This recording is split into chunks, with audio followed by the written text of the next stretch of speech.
Davidson IPS Nadar சங்க தலைவரா? வெடிக்கும் சர்ச்சை.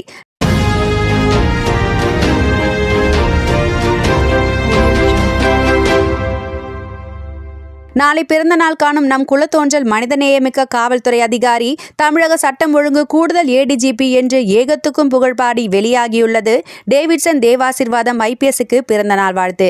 இந்திய நாடார்கள் பேரமைப்பு பிறந்தநாள் வாழ்த்து தெரிவித்துள்ளது பெரும் சர்ச்சையை கிளப்பியுள்ளது.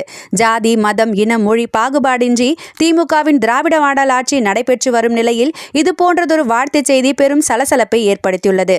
தமிழக கூடுதல் சட்டம் ஒழுங்கு ஏடிஜிபியாக செயல்பட்டு வரும் டேவிட்சன் தேவாசீர்வாதம் மீது பல குற்றச்சாட்டுகள் இருந்து வருகின்றன. நாடார் சமூகத்தை சேர்ந்த அவர் தன் சமூகத்தை சேர்ந்த காவல்துறை அதிகாரிகளுக்கு தென் தமிழகத்தில் நடைபெறும் பணியிட மாற்றங்களில் முன்னுரிமையும் முக்கியத்துவமும் கொடுப்பதாக அரசல் புரசலாக பேசப்பட்டு வருகிறது. அதோடு வன்னியர், முதலியார் சாதியினரையும் பிரித்து பார்த்து செயல்பட்டு வருகிறாராம். நாடார் சங்க பேரமைப்புடன் நெருங்கிய தொடர்பில் உள்ளதால் அந்த சமூகத்தை சேர்ந்தவங்களுக்கு ஏதேனும் பிரச்சனை என்றால் முந்திக் கொண்டு வந்து பஞ்சாயத்து செய்கிறார் என்ற பேச்சும் அடிபடுகிறது. மேலும் வட இந்தியர்களை தமிழகத்தை கொள்ளையடிக்க வந்தவர்கள் என்ற ரீதியில் வார்த்தையை விட்டு வம்பில் மாட்டி வேண்டுமென்றே தலையை கொடுக்கிறாராம். வட இந்தியர்கள் தமிழக அரசில் உயர் பதவிகள் வகித்து வரும் நிலையில் இவரின் பேச்சு பெரும் சலசலப்பையும் சர்ச்சையையும் கிளப்பி வருகிறது.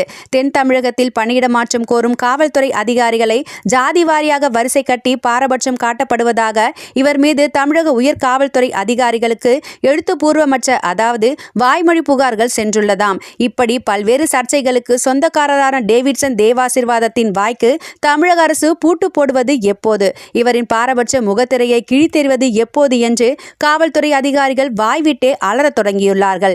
இப்படிப்பட்ட சர்ச்சைகள் உறாவரும் நிலையில் இந்திய நாடாளுமன்ற பேரமைப்பு நிர்வாக குழு டேவிட்சன் தேவாசீர்வாதத்தை புகழ்ந்து பிறந்தநாள் வாழ்த்து செய்தி பதிவிட்டுள்ளது.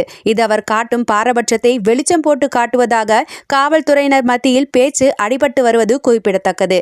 இனிமேலாவது தமிழக அரசும் உயர் காவல்துறை அதிகாரிகளும் டேவிட்சன் தேவாசீர்வாதம் ஐபிஎஸ் மீது நடவடிக்கை எடுக்குமா என்று பொறுத்திருந்து பார்க்கலாம்.